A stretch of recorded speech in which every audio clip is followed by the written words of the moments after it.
तो आज हम बात करेंगे ज्ञान नीति के एपिसोड 2 में।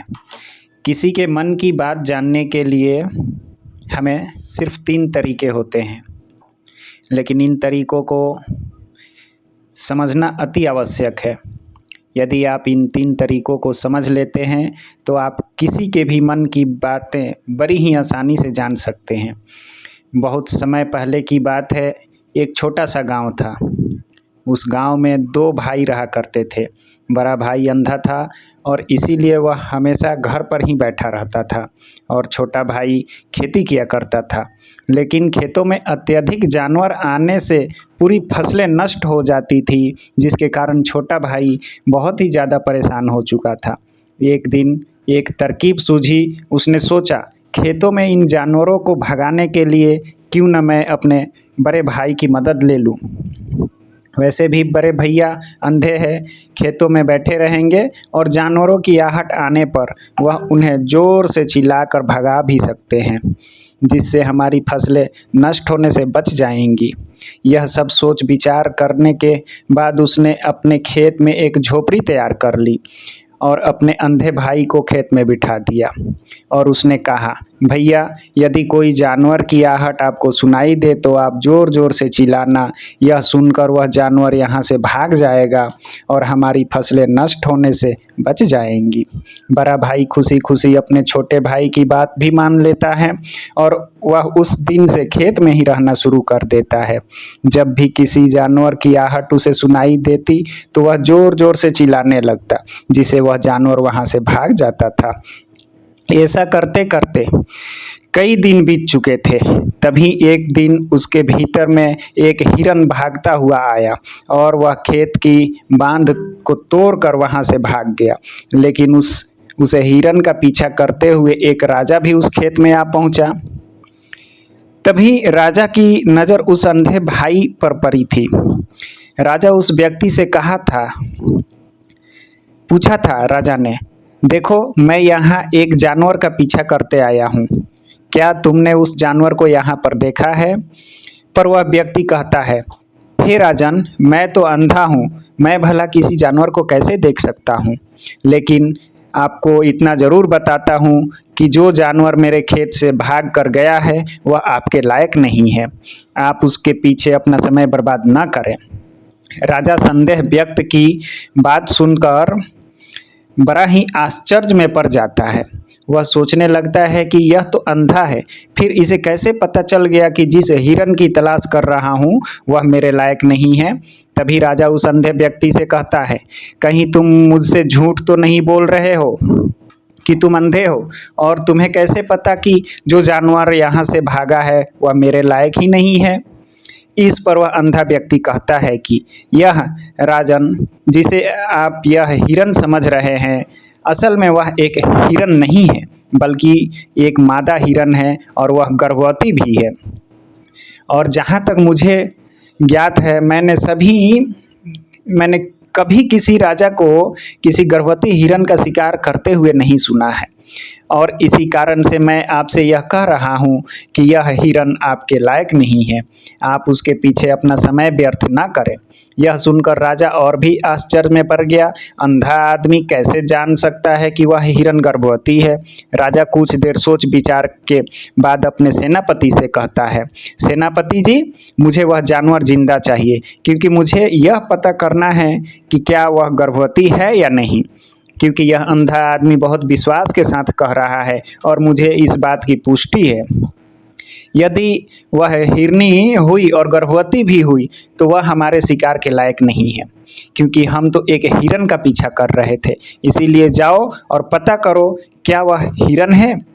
सेनापति राजा से आज्ञा लेकर आगे की ओर चला गया और कुछ ही देर बाद वह वापस लौटा तो वह राजा से कहता है, हे राजन, इस अंधे आदमी ने आपसे जो भी बातें कही थी वह बिल्कुल सही थी। वह एक हिरनी ही है और वह गर्भवती भी है। यह सुनकर राजा आश्चर्यचकित हो गया। वह सोचने लगा कि एक अंधा आदमी जो कभी देख नहीं सकता, वह यह कैसे जान सकता है? आखिर इसे कैसे पता चल गया कि कई सारे प्रश्न राजा के मन में उमड़ने लगे। अब राजा ने ठान लिया था कि मुझे इस बात की तह तक पहुँच कर ही आखिर यह अंदाज में कैसे जानता है कि वह जानवर गर्भवती है। अब राजा उसके तह तक पहुंचने के लिए यह सब सोचता है। यह सोचकर राजा उस अंधे आदमी के पास जाता है और उस अंधे आदमी से कहता है, देखो, मैं यह तो नहीं जानता कि तुम सचमुच में अंधा हो या नहीं, लेकिन मैं तुमसे एक बात जानने आया हूँ। यह तुम मेरे प्रश्न का सही सही जवाब दोगे। इस पर वह अंधा व्यक्ति कहता है, हे राजन, आप जो कुछ भी पूछना चाहते हैं आप पूछ सकते हैं, मैं आपको बिल्कुल सच सच जवाब दूंगा। इस पर राजा कहता है, देखो, एक तो तुम कहते हो कि तुम अंधे हो और दूसरी तरफ तुमने यह बता दिया कि जिस जानवर का पीछा कर रहा हूँ वह एक हिरनी है और वह गर्भवती भी है।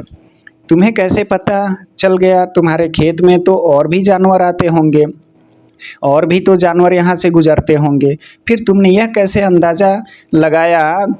तभी वह अंधा व्यक्ति राजा से कहता है, हे राजन, आप जिसका पीछा कर रहे हैं वह जब मेरे खेत में आई तो उसकी रफ्तार और उसके भागने की आहट से मुझे यह एहसास हो चुका था कि वह एक हिरनी है। और मेरे खेत की जो बांध है, जो जानवरों को रोकने के लिए खेत के चारों तरफ बनी है, वह बहुत छोटी है, उसकी ऊंचाई ज़्यादा नहीं है, लेकिन वह जानवर इस बांध को तोड़कर भागे, और यदि वह इस बांध को छलांग लगाकर पार करने का अगर प्रयास करती तो इससे उसके बच्चों को खतरा हो जाता। और इसी बात से मैंने यह पता लगा लिया कि वह गर्भवती है। इस पर राजा ने मन में एक और प्रश्न उठाया। राजा के मन में एक और प्रश्न उठा। राजा ने कहा कि तुम्हें कैसे पता चल गया कि वह एक हिरनी ही है? और भी दो जानवर यहाँ से आते जाते होंगे।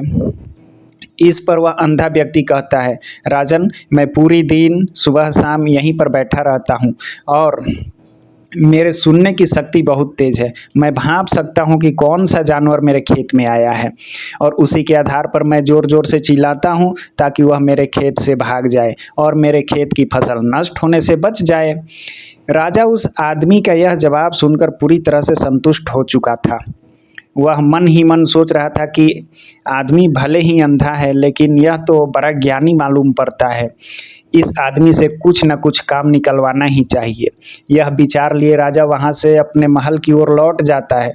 कुछ दिनों के बाद अपने सेनापति को आदेश देता है, जाओ और उस अंधे व्यक्ति को महल लेकर आओ और उस अंधे आदमी को महल लेके आओ। सेनापति अपने राजा की आज्ञा का पालन करता है। वह तुरंत ही उस अंधे आदमी के पास पहुंचता है और उस अंधे आदमी को राजमहल चलने के लिए कहता है। अंधा व्यक्ति बड़ा ही चालाक था। वह समझ चुका था कि राजा जरूर मुझसे कुछ न कुछ काम सौंपने वाले हैं और वह काम मुझे मुसीबत में डाल सकता है। लेकिन फिर भी वह सेनापति की बात मान ली और सेनापति के साथ राजमहल पहुंच गया। राजमहल पहुंचते ही राजा उस अंधे व्यक्ति से कहता है, आप तो बड़े ज्ञानी हैं, आपको किसी भी बात का पता बड़ी आसानी से चल जाता है। आज मैंने आपको यहाँ इसलिए बुलाया है क्योंकि मैं आपसे यह जानना चाहता हूँ कि मेरी पत्नी पतिव्रता है या नहीं।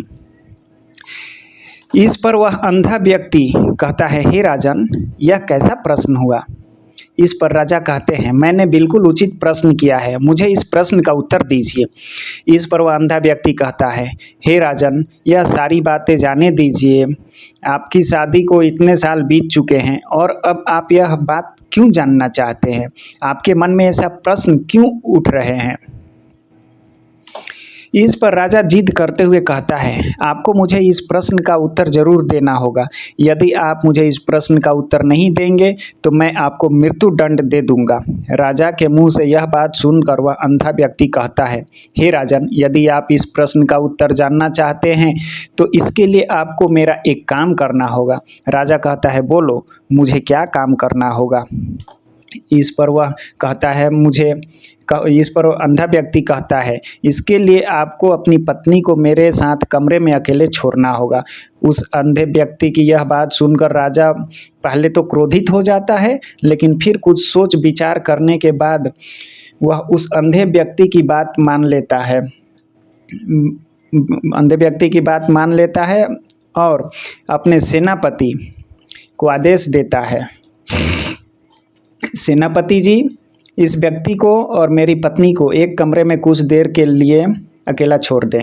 सेनापति बिल्कुल वैसा ही करते हैं। अब राजा की पत्नी और वह आदमी एक कमरे में बंद हो चुके थे। तभी आदमी राजा की पत्नी से कहता है, रानी, मैं आपको छूना चाहता हूँ। इस बात पर रानी अत्यधिक क्रोधित हो जाती है और उस अंधे व्यक्ति को पकड़ पकड़ कर पीटने लगती है।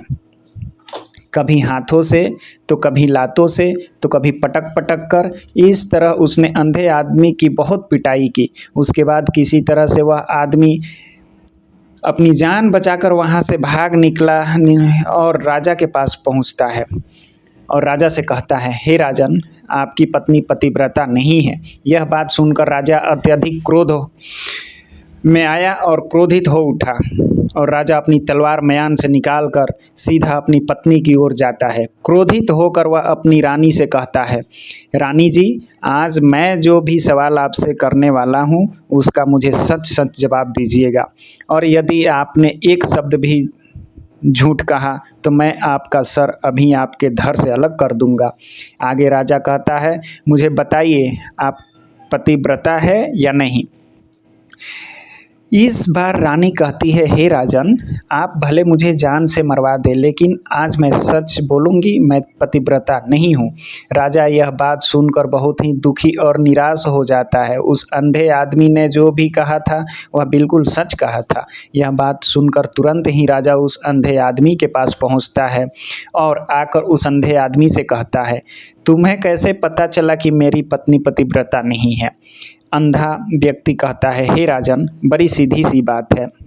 मैंने तो आपकी पत्नी से बस इतना ही कहा था, मुझे आपको छूना है, और इस बात पर इतना क्रोधित हो उठी कि उन्होंने गुस्से में आकर मुझे लात घूंसे से पीटना शुरू कर दिया। और भला कोई औरत किसी और मर्द को कैसे छू सकती है, लेकिन उन्होंने न आव देखा न ताव, बस लात घूंसे से मुझ पर बरसात करना शुरू कर दिया।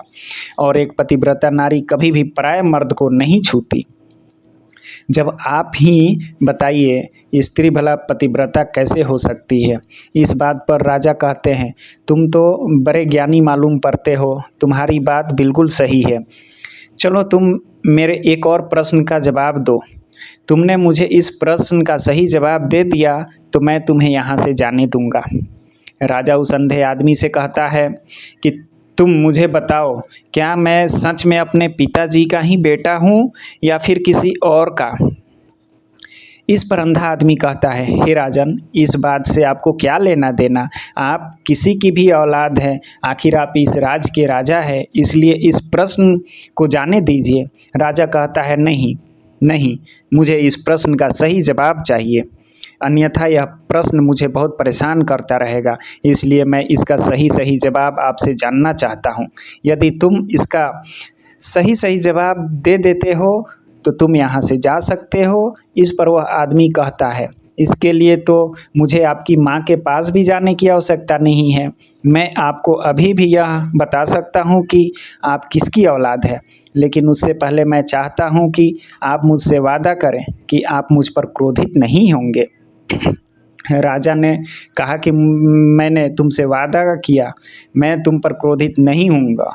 उसके बाद वह अंधा आदमी राजा से कहता है, राजन, आप तो अपने ही पिता के पुत्र, लेकिन आप एक कंजूस सेठ की छाया पड़ी हुई है आपके ऊपर।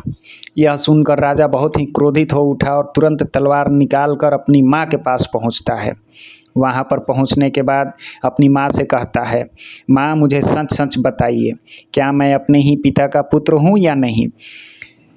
यदि आपने सही नहीं बताया तो मैं अपनी प्राण त्याग दूंगा, मुझे बताओ क्या सच है।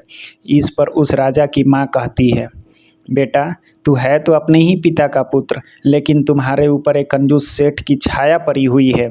जब मैं एक बार नहाने के बाद अपना मुंह आईने में देख रही थी, तभी उस कांच के पीछे मुझे एक कंजूस सेठ नज़र आता है और उसी की छाया तुम पर पड़ चुकी है। यह सुनते ही राजा और भी ज़्यादा आश्चर्य में पड़ता है और वह तुरंत दौड़ भागकर वापस उस अंधे आदमी के पास पहुंचता है और उस अंधे आदमी से कहता है, तुम्हें कैसे पता चला कि मुझ पर एक कंजूस सेठ की छाया पड़ी हुई है? इस पर अंधा आदमी कहता है, राजन, आपने मुझसे कई सारे सवाल पूछे जिनका जवाब भी मैंने आपको सही से दिया। यदि कोई और राजा होता तो मुझे उसके बदले ढेर सारे इनाम दिया होता, लेकिन अब तक आपने मुझे एक फूटी कौड़ी भी नहीं दी। इस बात से मैंने अंदाज़ा लगा लिया था कि आप बहुत कंजूस है। यह बात सुनकर राजा ज़ोर ज़ोर से हंसने लगा और कहता है कि आप जो भी मांगे तो मैं आपको अवश्य दूंगा, लेकिन मुझे यह बात बताओ कि तुम्हें कैसे पता चल जाता है कि कौन सी बात सही है और कौन सी बात गलत है? तुम किसकी तुम किसी की बात का इतना सटीक और सही जवाब कैसे दे पाते हो? राजा पूछता है उससे कि तुम कैसे इतना सटीक जवाब दे पाते हो?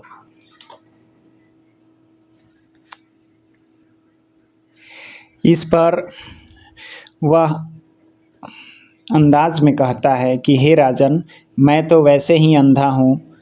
मेरी आंखें होती तो मैं किसी की भी मन की बातें बड़ी सरलता से जान लेता। मन की भी एक भाषा होती है और यह भाषा मनुष्य के शरीर के व्यवहार के रूप में देखी जा सकती है। उसकी आँखों में, उसके होठों से, उसकी दान करने के तरीकों से, उसकी क्रियाओं से यह पता किया जा सकता है कि उसके मन में क्या चल रहा है। उसके आधार पर हम किसी के भी मन की बातें जान सकते हैं, लेकिन मैं तो जन्म से ही अंधा हूँ। मैं देख नहीं सकता, इसलिए मैं क्रियाओं से देखता हूँ। यदि मुझे कोई बात जाननी है तो अगले आदमी को मुझे कुछ काम देना पड़ता है, जिस पर वह व्यक्ति किस तरीके से उस काम को करता है, उसके आधार पर ही मैं यह पता लगा सकता हूँ कि आखिर उसके मन में क्या चल रहा है। तभी वह राजा कहता है, तो इसका अर्थ यह हुआ कि मैं भी किसी के भी मन की बात जान सकता हूँ? इस पर वह अंधा आदमी कहता है कि हे राजन, अवश्य, किंतु उससे पहले आपको अपने ऊपर काम करना होगा और वह अपने मन को शांत करना होगा, अपने मन को वर्तमान में लाना होगा, जिसके लिए मैं आज आपको 3 तरीके बताने वाला हूँ और यह तीनों तरीके बड़े ही आसान हैं और सरल है। किंतु हे राजन, उससे पहले आपको एक काम करना होगा, अपने मन को एकाग्र करना होगा। जब हम अपने मन को एकाग्र करते हैं, अपने मन को वर्तमान में लाते हैं, तो हम दूसरे के मन की बातें जान सकते हैं, क्योंकि वह आदमी अभी भी अपने मन में वर्तमान में ही सोच रहा है और हमारे मन को वर्तमान में ही लगाना होगा, तभी हम उसके मन की बातें जान सकते हैं। यदि हम अतीत में हुई घटनाओं के बारे में सोच रहे होंगे, तो जो अगला आदमी सोच रहा है, वर्तमान में अपनी मन में बात कर रहा है, वह हम कैसे जान पाएंगे, क्योंकि हम तो अतीत की घटना में डूबे हुए हैं। इसीलिए किसी के भी मन की बातें जानने के लिए सबसे पहले हमें अपने मन को एकाग्र करना होगा, उसे वर्तमान में लाना होगा। फिर वह अंधा व्यक्ति राजा से कहता है, हे राजन, जो 3 तरीके मैंने आपको बताने वाला हूँ, इन 3 तरीकों से आप बड़ी आसानी से किसी के भी मन की बातें जान सकते हैं। यह राजा जो सबसे पहला तरीका है, वह आँखों पर ध्यान देना। किसी व्यक्ति से बात करते हुए उसकी आँखों में देखना, उसकी आँखों पर ध्यान देना ज़्यादा ज़रूरी है, क्योंकि आँखें बोलती नहीं और बहुत कुछ कहती है। यदि हम किसी व्यक्ति की आँखों के इशारों को समझना सीख जाएं, तो हम यह जान पाएंगे कि व्यक्ति के दिमाग में क्या चल रहा है, वह क्या सोच रहा है और वह अभी क्या करने वाला है। मेरे पास आँखें नहीं हैं, लेकिन मैंने अपने गुरु से यह विद्या सीखी है, क्योंकि बहुत साल पहले मेरे पास आँखें थी और मैं उस वक्त लोगों के मन की बातें केवल आँखों से ही देखकर जान लेता था। इसीलिए यदि आप भी दूसरों की बातें जानना चाहते हैं, तो आपको भी उनकी आँखों पर गौर करना होगा, जैसे कि वह कब और कहाँ किधर देख रहे हैं। वह आँखों को इधर उधर घुमा रहे हैं या फिर उनकी आंखें खुश नज़र आ रही हैं और फिर आंखों में कहीं निराशा तो नहीं है। जैसा कि एक चोर होता है, उसकी आँखों में जब हम देखते हैं तो हमें यह पता चलता है कि अगला आदमी ने कोई गलती ज़रूर किया है। ठीक उसी प्रकार जब किसी चालाक व्यक्ति की आँखों में देखते हैं तो आपको पता चलेगा कि उसकी आँखों में चालाकी होती है। यह एक बहुत ही सीधा और आसान तरीका है। यदि आपको यह पता लगाना है कि सामने वाला व्यक्ति आपसे झूठ कह रहा है या फिर सच कह रहा है, तो आपको उसकी आँखों में ध्यान देना अति आवश्यक है। यदि आपसे बात करते वक़्त व्यक्ति आपकी अपनी आँखें इधर-उधर घुमा रहा है या ऊपर-नीचे, इधर-उधर, दाएँ-बाएँ कर रहा है, तो इसका अर्थ यह हुआ कि वह इस बात से निकलने का कोई रास्ता ढूँढ रहा है, वह कोई झूठ बना रहा है। यदि सामने वाला व्यक्ति आपसे झूठ कहने का प्रयास कर रहा है तो वह आपसे नज़र नहीं मिला पाएगा। ठीक उसी प्रकार दूसरे तरीके में हम चेहरे को पढ़ना सीखते हैं, क्योंकि चेहरे के हाव-भाव होते हैं जिसे हम मन की बातें बड़ी आसानी से समझ सकते हैं और इन्हें भी समझना बहुत ज़रूरी है। कभी-कभी कोई व्यक्ति अपने चेहरे से, अपने हाव-भाव से बहुत कुछ अलग-अलग व्यवहार करता है। यदि आप किसी व्यक्ति के चेहरे में गौर करेंगे तो आप आसानी से समझ पाएँगे कि व्यक्ति निराश में है या बहुत उदास है या फिर बहुत खुश है या फिर उसे कोई बड़ा दुःख है, जो अपने अंदर क्या महसूस कर रहा है, यह सारी बातें हम उसके चेहरे के हाव-भाव से पता कर सकते हैं। फिर चाहे इंसान ज़ुबान से कुछ बोले या फिर ना बोले, लेकिन आप उसके चेहरे से सब कुछ पता कर सकते हैं। आगे अंधा व्यक्ति राजा से तीसरी बात बताता है और कहता है, तीसरी बात बताते हुए कहता है कि हाथों के शरीर का व्यवहार, मन की बात समझने के लिए हमें हाथ के इशारे और शरीर के व्यवहार को समझना बहुत ही आवश्यक है।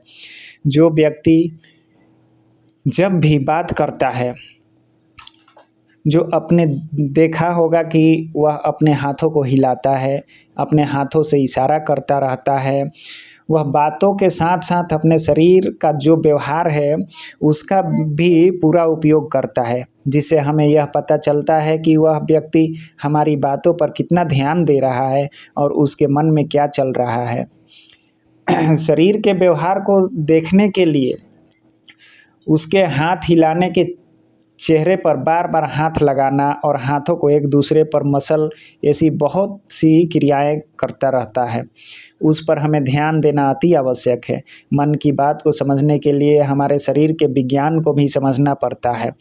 यदि हम इन तीनों तरीकों को अच्छी तरह से समझ लेते हैं, तो हम बहुत जल्दी किसी भी व्यक्ति के मन की बातें बड़ी सरलता और सहजता से जान सकते हैं। इसलिए यदि आपको किसी के मन की बातें जाननी है तो आपको उसकी आँखों पर, उसके चेहरे पर, उसके शरीर के हाव-भाव को और उसके हाथों को ध्यानपूर्वक देखना होगा और समझना भी होगा, जिससे आप यह समझ पाएँगे कि आखिरकार उसके मन में क्या चल रहा है और वह क्या सोच रहा है। लेकिन उससे पहले आपको अपने मन को एकाग्र करना, शांत करना होगा और अपने मन को वर्तमान में लाना होगा। तभी आप उस व्यक्ति की इन सभी क्रियाओं पर ध्यान दे पाएँगे और उन्हें समझ पाएँगे। आप यदि अतीत की घटनाओं में व्यस्त, भविष्य की योजनाओं में व्यस्त हैं, तो आप उस व्यक्ति के हाव-भाव पर कभी ध्यान नहीं दे पाएँगे और ना ही कभी भी समझ पाएँगे कि आखिरकार उस व्यक्ति के मन में क्या चल रहा है, वह क्या सोच रहा है या काम कोई भी कर सकता है या एक प्रकार की विद्या है। यह जो है एक प्रकार की विद्या है जो मुझे मेरे गुरु ने सिखाई है। राजन, अगर आपको यह जानना है तो मेरे साथ आपको कुछ दिन रहकर इसका अभ्यास करना होगा। राजा तुरंत राज़ी हो जाता है और वह उस अंधे व्यक्ति को अपने राज का राजगुरु नियुक्त कर देता है और खुद अंधे व्यक्ति का शिष्य बन जाता है। तो दोस्तों, यह कहानी आपको कैसी लगी? उम्मीद है इस वीडियो से आपको बहुत कुछ पता चला होगा और अगर आप नए हैं तो हमारे चैनल से जुड़ने के लिए इस चैनल को सब्सक्राइब करना मत भूलिए। मिलते हैं अगले वीडियो में कुछ नए विचारों के साथ। तब तक के लिए आपका बहुत बहुत धन्यवाद।